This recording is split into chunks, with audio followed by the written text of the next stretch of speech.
smaker bra, det med røykaroma. Hæ? Hvis noe bacon inneholder røykaroma, så sier jeg, det går sikkert bra. Så steker vi det, og det lukter altså så vondt. Så det baconet måtte vi bare kaste. Nei, det sant? Ja, nei, men jeg kan ikke, det lukta, det lukta puke. For å hente fram et godt gammelt ord fra barneskolen. Hva smaker det? Puke. Ja, det veldig bra det er det verste baconet. Så, ja. Styr unna røykaroma. Styr unna røykaroma. Ja. Men jeg håper alle røykaromafrie og lykkelige at det stekes egg og bacon hvis du har muligheten til det. Og så håper jeg også at så mange som mulig tar seg et par minutter nå til å bli med på den aller siste konkurransen i Årets Reiseradio. Siste mulighet til å vinne badetermometer og kjølebag når jeg drar i gang siste Ronnys sommernøtter. Oh yes. Clouet her er at jeg stiller 4 spørsmål. Forbokstaven i hvert av svarene vil danne et løysingsord. Det løysingsordet, det samler du sammen og sender til oss i appen NRK Radio. Husk å ta med navn, adresse og telefonnummer, så vi kan få tak i det hvis du skulle vinne. Og det er altså da 4 spørsmål, 4 svar, men alle svarene sine forbokstaver danner et løysingsord. Skal vi prøve det, Live? Er det lov til å gjette med en gang? Ringblomst. Ja, det er for langt, for jeg kan gjøre på det 4 bokstaver. Ikke sant? Da var det ikke det. Det er greit. Jeg kan gi et hint om løsningsordet etterpå. Vi tar oppgaven først. Hva heter dette bandet som fremdeles turnerer og sjarmerer tross hardt råt? I really quite enjoying watching it. It's so funny.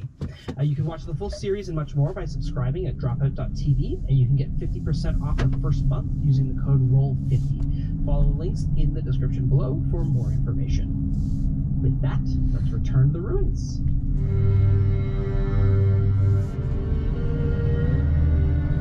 Drakenheim is no more. Struck by a falling star, the city bathed in eldritch fire amid a woeful eve. The tumultuous aftermath brought chaos, families torn asunder, and a kingdom shattered. 15 years later, monsters stalk the haunted streets of Drakenheim. Caught amidst rival factions struggling to rule the rubble, 3 unlikely partners venture forth into the crumbling city in search of riches, renown, and revenge.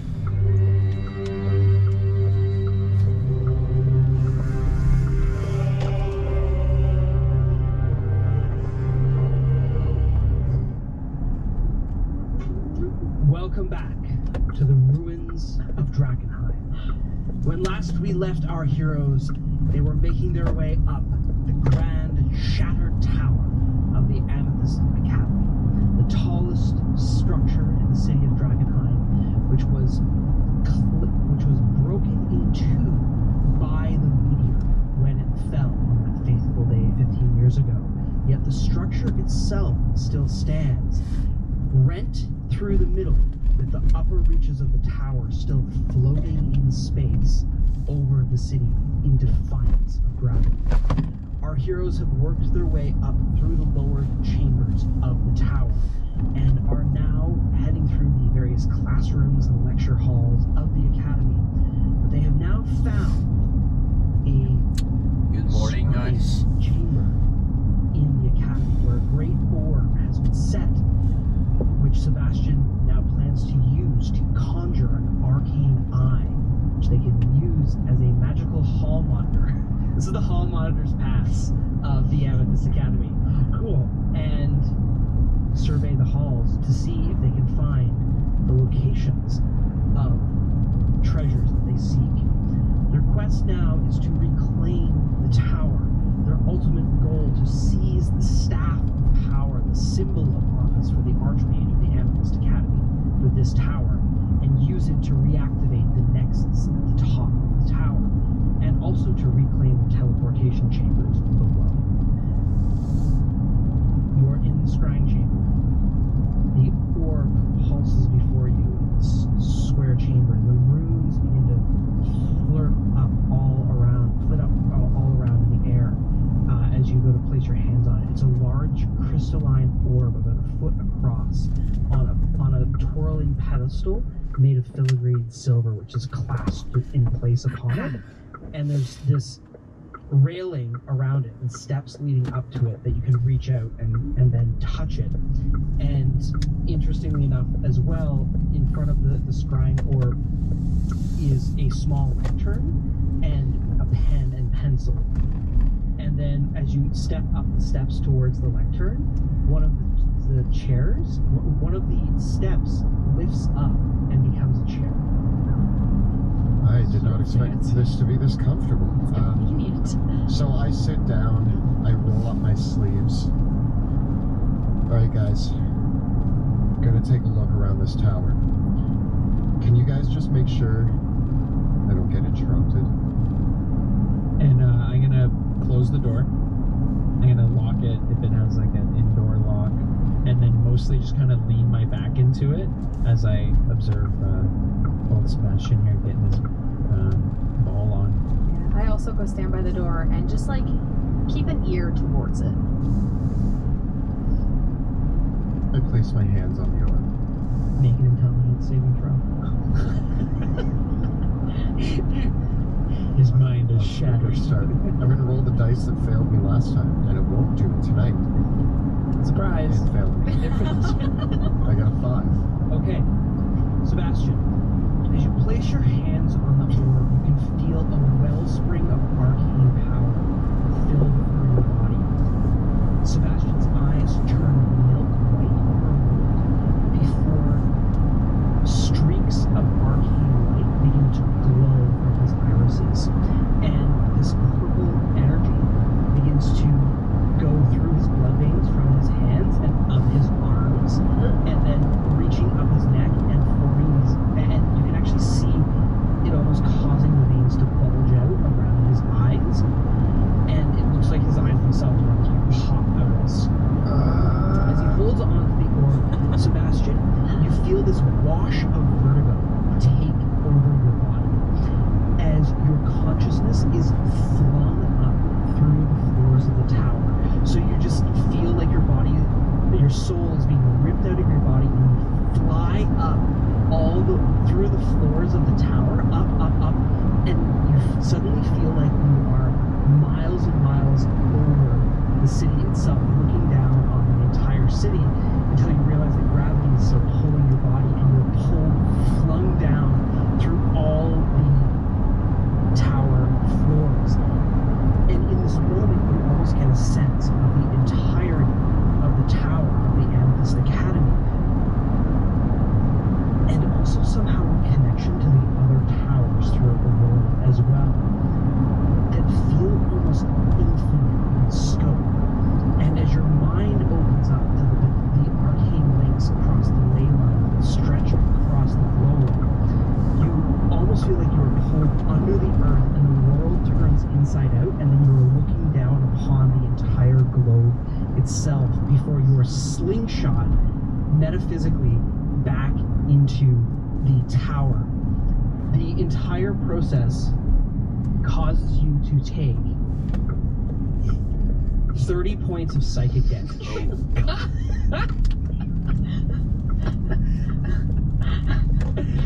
What do we? Do I like snap back after that? Or am I still like holding You're it? still holding on. Well, Veo, he's just doing his thing, right? Let's just watch him. Do you have like, you know when you like get electrocuted and you need like a broom and you're not supposed to touch the person yourself? Do you have like a piece of wood that we can like? Well, like, does he just look like he's just normal, or is he screaming? No, he's screaming like. Man, these orbs look painful. I wouldn't want to be touching that thing right now. I don't know what to do. Oh man. So the two of you see Sebastian is screaming and spasming, and like there's this froth coming out of his mouth and blood leaking out both of his nostrils and his ears. I mage hand and like mage hand to like karate chop his arms off the thing, just to see if I move his arms, just so I don't have to touch him. Okay, you go to mage hand his arm, and try to pull it away, and as the arcane force tries to pull Sebastian, Sebastian, do you want to release? I'm gonna try to control it. Try to control it. I'm gonna try to gain control. So as you try to karate chop his hand away, he's gonna hold on. He's trying to hold on. So Sebastian, you can make the two of you can make opposed Arcana checks because the hand is trying to. Or I get disadvantage because I'm exhausted. 6. 7. Okay, Sebastian's hand barely stays in place on the orb. I mean, I guess he really wants to do this, but Yeah. Pluto, I don't know what to do. He just really wants the magic. Can I try to control it?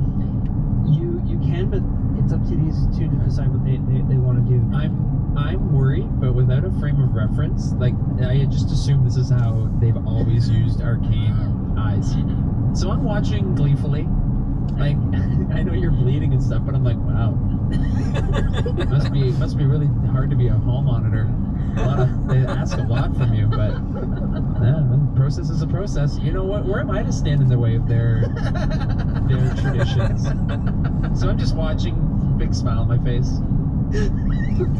All right, God damn, he's a good Sebastian? actor. Yeah. you can make another intelligence saving throw. What dice? What dice am I gonna roll? I'm gonna roll old, Two of them old let you faithful. down. My first set of metal dice I ever bought. You're not gonna let me down. I'm making an Arcana check. You're making an intelligence saving. Intelligence saving throw. Okay, thank you. 19. Okay. As it looks like the tower is going to take you on another loop of Yeah. this extra dimensional trip, solidify your mental grip over it and lock your consciousness into the orb. And you are looking at yourself. Guys, I've hacked the mainframe. Are you okay? I'm great. Well, hold on. I can see me. I can see you. I can see all of us. You can see yourself, and you are suddenly aware of your own body. But when you look down, there's nothing there. Have I always looked this good? Debatable. Pretty handsome. You're bleeding at your like eyes Yeah. and stuff. I mean, you're not at your best right now, to be honest. I've looked worse. I'll do some housekeeping. I'll go up and like get some of the blood and some of the. Dab the blood. Make me Can beautiful. I hear him? Is he talking? Yeah, he can talk. It's kind of like mumbly, like he's not all there, but he can talk. Hold on, I'm gonna try to move. I'm gonna try to move the eye. Can I move the eye Yeah, around? you can. Oh, this is weird. Okay, guys, I'm gonna scout ahead. Okay, I'm gonna go up. Right? That's where we want to go. You go where you need to go, big guy. All right. Up and then if We're you here can for go you. down to the basement. Ooh, check out I- the teleporter. Yeah. I leave. I can pass through the wall, the doors, not the walls. Within the Amethyst Academy, this arcane eye is capable of passing through the doors of the Academy. Most of the doors. There may be some doors that it cannot pass through, but it cannot pass through the walls. I go out the door that we came in. What you actually notice is that when you take on this arcane eye, you can see that there's a spectral peephole about 1 inch in diameter that you couldn't see before on the doors. That is the spot that the arcane eye can pass through in all the doors. All right. Now, are we talking to Sebastian in his body there? Yes, so he's there in his body, but mentally he is elsewhere. So if I mentally talk to you through this bond, am I talking to the spirit that is Yeah. going around, or Yeah. am I talking to still you in your body? I mean, I'm still in my body, but I can see more. But where is Sebastian? Is he there or is he there? I'm everywhere. That's why I'm like, can you hear me now? I I'm can. gonna Can try you to hear do me the now? math. Can you hear me So now? I'm just working on the math. Can you hear me now? I fly out into the hallway, and the first thing I'm going to do is look to see if there's any more enemies coming. Okay, you fly out into the halls. The hallway looks clear. It's still quite wet from the destroyed water elemental. Oops. But Clean up in aisle 4. All right, guys, coast is clear. I'm making a break for the library. That's where I'm going to head to. On this floor? Yeah, that's where the entrance to the library is, and then I'm going to head up from there. So I head towards the library entrance. you round the corner and you come to a long hallway. A hallway that almost spans the entire length of the tower. Except it seems to go on forever in both directions. Like, you look down it, and as you come into the hallway, it just extends and extends, and it sort of begins to curve at either side. You can see that there's the way that you came and another way leading off of this hallway, and then there are two grand sets of double doors that you can see here. So again, this hallway here is curved, almost perfectly circular, and then there are two doors that you can see going into it, and beside each of the doors there is a large metal plate with a handle on it with a small sign that says "After Hours Dropbox." I think I found the library, guys. But there's a hallway here that looks really weird. It goes on forever. I think I'm going to avoid that. I'm just going to go for the library. Sounds smart. I fly through one of the sets of double doors. Okay. The two sets of double doors, one here is, the first one is carved with the motif of fire. And there are great creatures of flame, dragons, elemental creatures, salamanders, all echoing around this doorway. The one immediately beside it is carved with depictions of creatures of elemental air. Which doorway would you like to go to? Fire.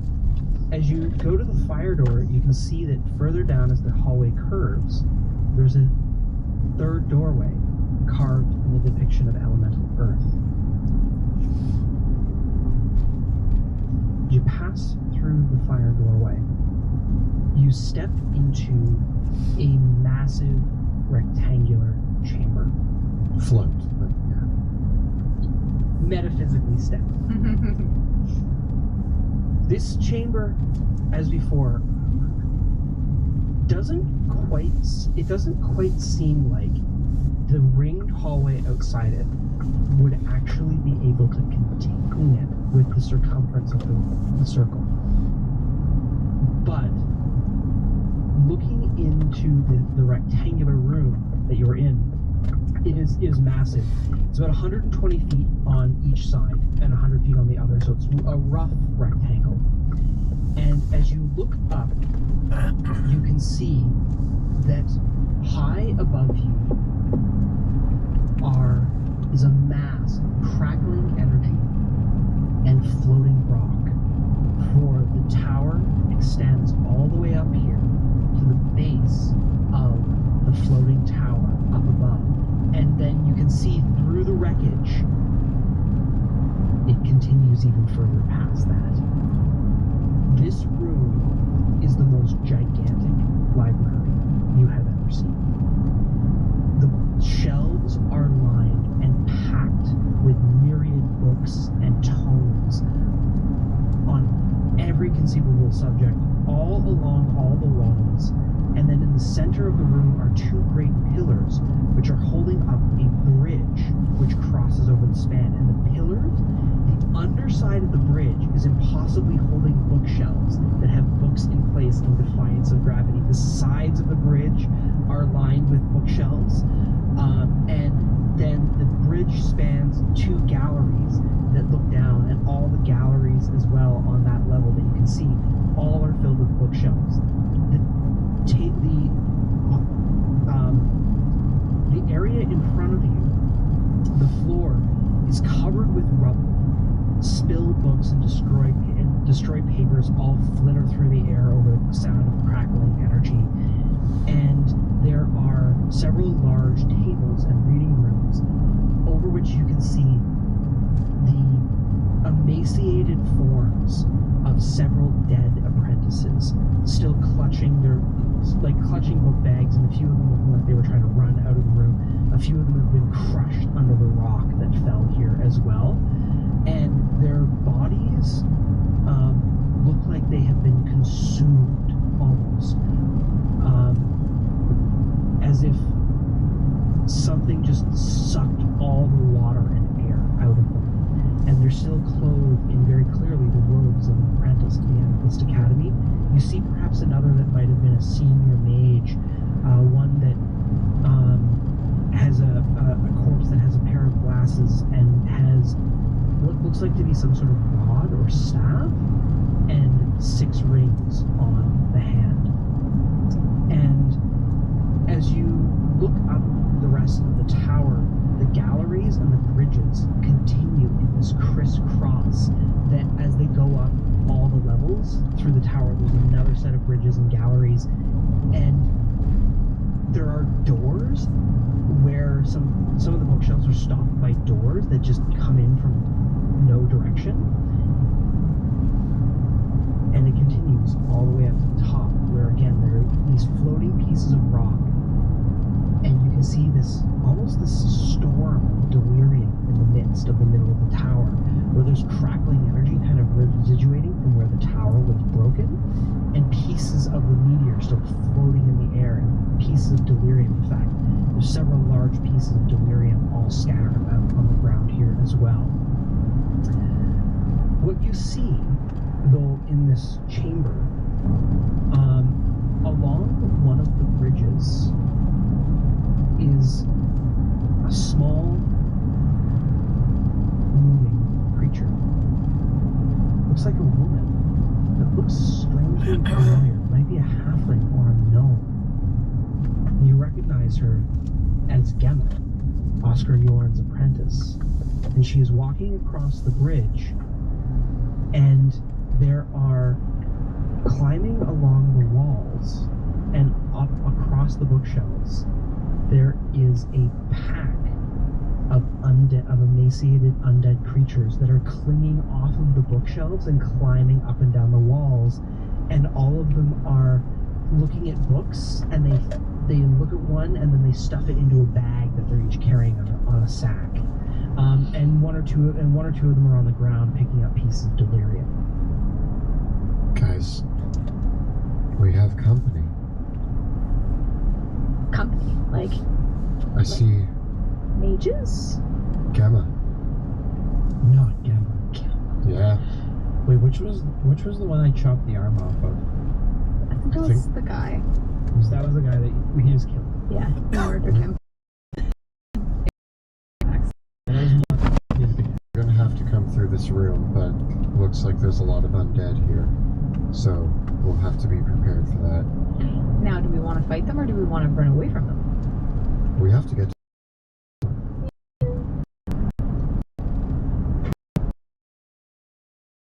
so I moved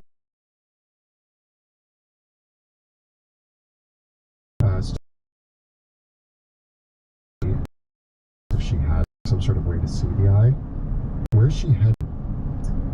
She steps out onto the bridge, and you watch as she casts a spell that you recognize. She's casting the levitate spell, and she steps off the bridge and she floats down and walks over to one of the undead creatures. The ghoul gestures over to Gemma, to where the one with the 6 rings is, and she walks over to it and picks up the rod and cuts off the hand and stuffs it into a pack. She's collecting items, guys. She found a 6 ringer. She's taking its staff and its rings. Well, it probably means too that if you're seeing her now and she's just collecting stuff, they haven't been here for long. So I'm gonna keep going up. Yeah. From where she was coming down, right? She cuts off the head, and then she cuts off the hand, and then she proceeds to cut off the head as well and stuff it into the bag, and then starts going down the back and pulling out what she can of the spinal cord. This is getting intense, guys. I'm gonna look for more, but I think there's a fight that we can anticipate in that room. I'm gonna see what else I can find, and I start moving up towards the hole in the tower. Okay. You fly up hundreds of feet towards the breach in the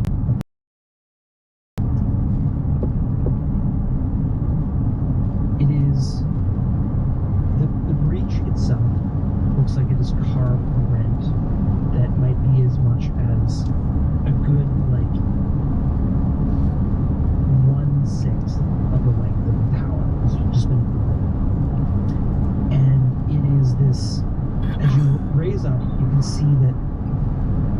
very clearly, once you're up here, you can see the direction the meteor shard fell through, because it carves off a direction that starts where the library is the low point of the rent, and so it all kind of rakes up slightly towards the point where the first impact happened. And it is a sea of rubble up here. Several buildings, at least 3 floors of the tower, are all ripped open along the top part, and also along the bottom part, which is crumbling away and leaning down. But it's you can almost make out, as the rubble floats around, and visible crack between the 2 pieces masonry float about, and when they come close to each other, sometimes they slam into each other and a bolt of lightning strikes off of them, or several pieces will get close to each other and some lightning will crackle and pull them close together, as if each is trying to fight for its own sense of gravity. And it lets you kind of see the furniture still floating in the air. There are several corpses of members of the academy that are floating dead in the air, grasping at books and wands and spell books. The blown apart remains of several shield guardians and other constructs that would have guarded these halls, and of course, a swirling flock of books. The pages of the books and the books just float around the air here like birds flocking, almost as if they have a little bit of a mind of their own, just as the way that they're caught in the wind.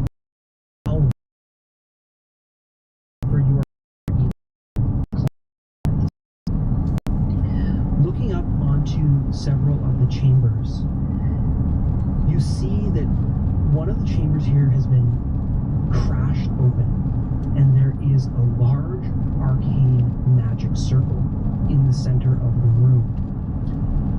And there, surrounded by several tables and and 2 hulking undead monstrosities with machinery coming out of them, is Oscar Yorn. And he is going across several different tables, and he is taking pieces of the mages. And you hand parts of the back, stitching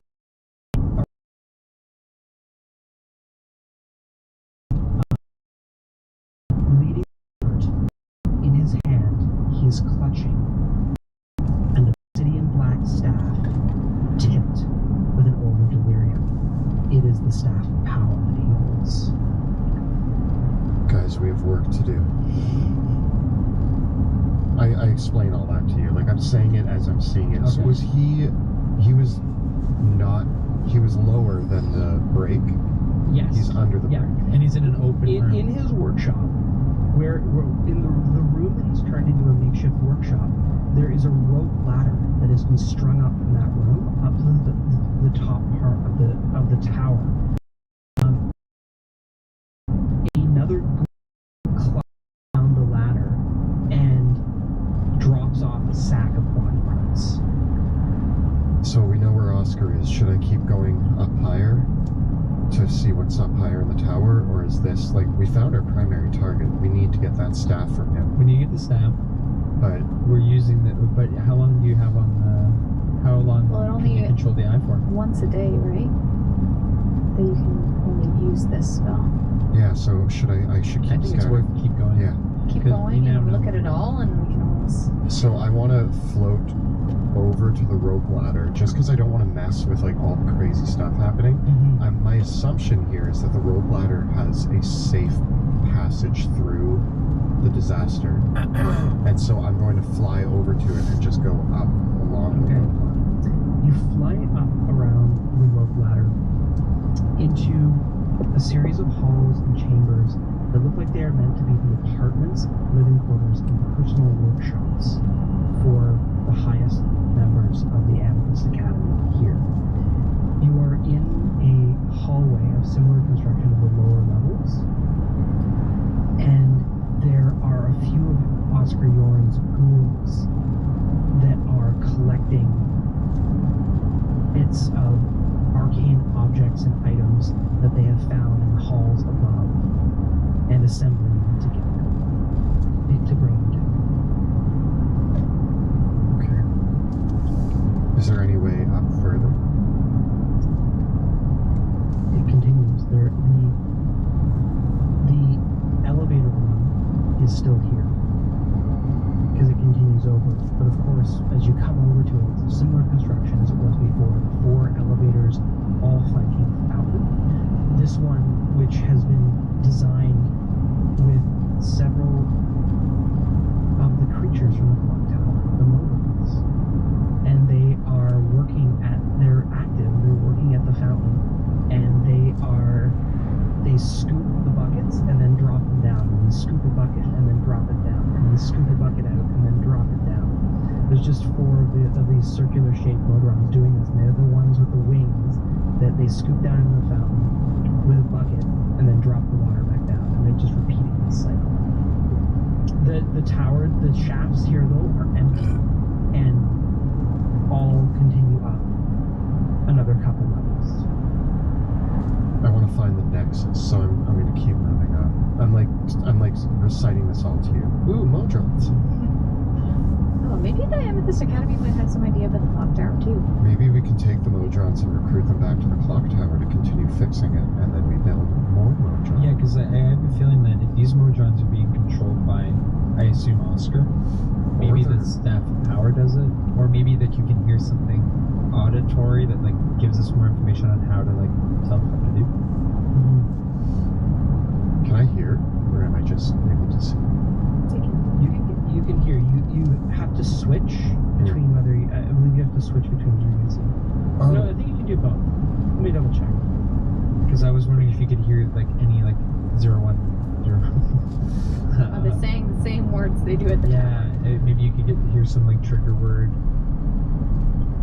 Also, maybe I should go listen to what Oscar Yorn's saying.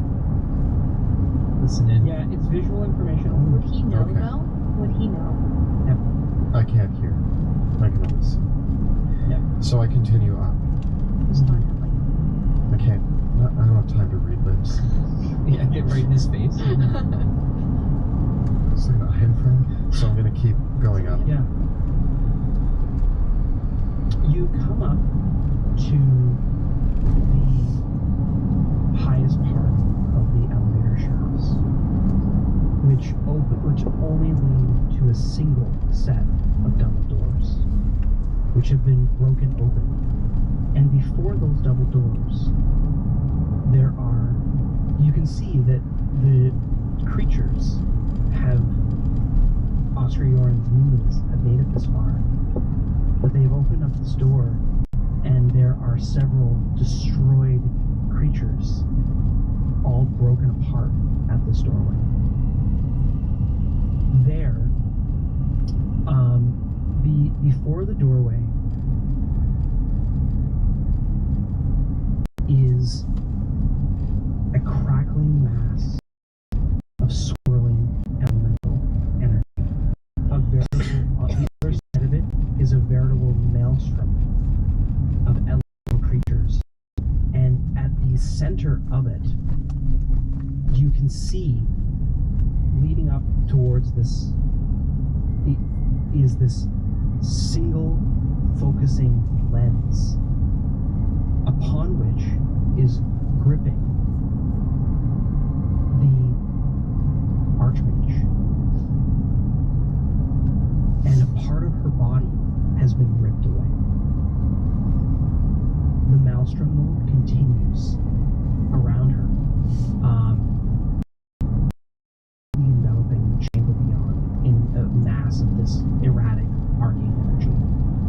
She's dead, right? Half of her body has been ripped away, and she's floating underneath the focus around which is swirling energy. From what you know, probably Well, Guys, almost I think I at my found the Nexus, destinations. and I found the So- Archmage. It doesn't look appealing. It's going to be tough to get in there. Do you think having the staff would help? Probably. But what's more concerning is why hasn't Oscar tried? Maybe he has. There's a bunch of dead corpses here, undead creatures. So he's tried something, and it didn't go as planned. It's probably warded against things entering. I don't know if I want to fly my arcane eye into what's going on in this room. I'm nervous about what effect that might have.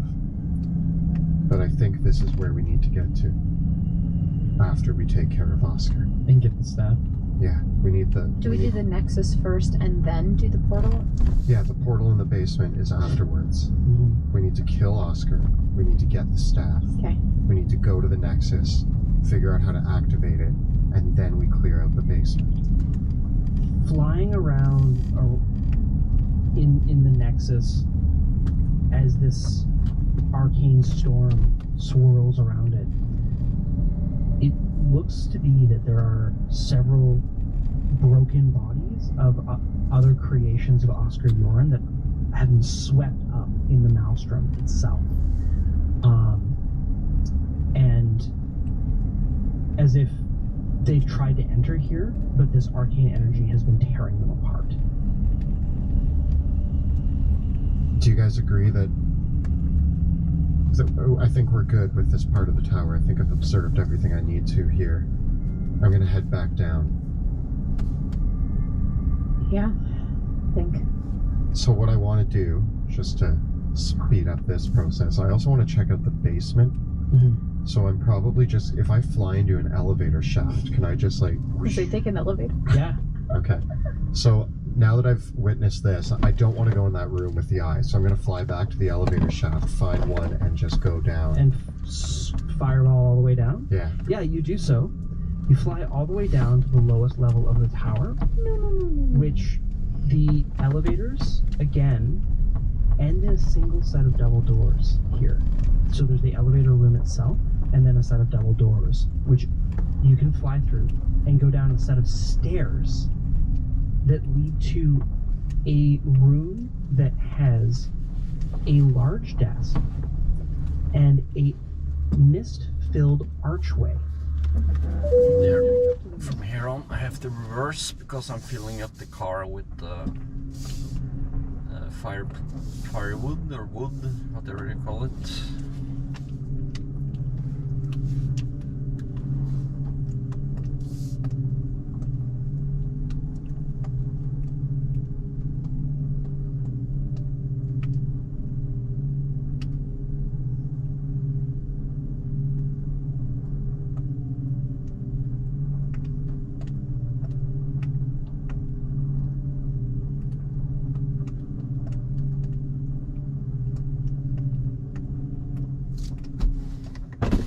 I'm gonna shortly stop the stream momentarily. I mean, no, yeah, well.